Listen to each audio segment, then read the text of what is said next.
এটাকে কাঠিতে ঘুরিয়ে ঘুরিয়ে সুতোটাকে কাঠির মধ্যে নিয়ে নেওয়া হচ্ছে, দিয়ে ওখান থেকে আপনারা ওই ফুটোর মধ্যে কি করে ঢুকছে, আচ্ছা যেটা ঢুকে আছে ওর মধ্যে একটা করে জয়েন্ট করে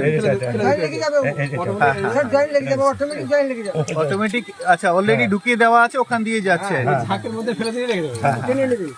আচ্ছা আচ্ছা, মানে একটা ফুটোতে 3-4টে সুতো যাচ্ছে। আর প্রথমে আপনি সুতো স্টার্টিং এ তাহলে তো ঢুকিয়ে দিতে হচ্ছে, সুতোটাকে ঢুকিয়ে দিতে হচ্ছে। এরপরে আচ্ছা এরপরে আপনাকে খেয়াল রাখতে হবে যেন সুতো শেষ না হয়ে যায়, শেষ হয়ে গেলে পরে আবার তখন এই সমস্যাটা হয়। এর মধ্যে কাতারও একটু কোয়ালিটি আছে স্যার, একটা মোটা শুরু করলে হবে না, একই রকম যেমন থাকে ভালো জানে যে ওই দাদাটা ধরেন 10টা-12টা গুটি সবসময় দিতে, 10টা-12টা গুটি এক একটা ফুটোতে দিয়ে রাখতে হবে সবসময়।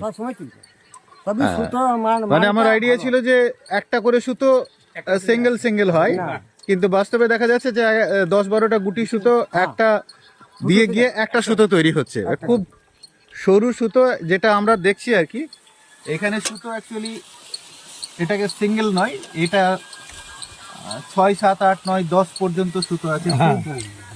সূক্ষ্মভাবে দেখলে ওটাই বোঝা যাবে যে এভাবে সুতোগুলো যাচ্ছে,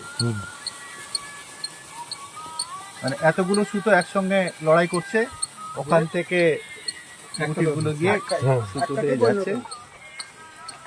টেকনোলজি তো গ্রামীণ টেকনোলজি।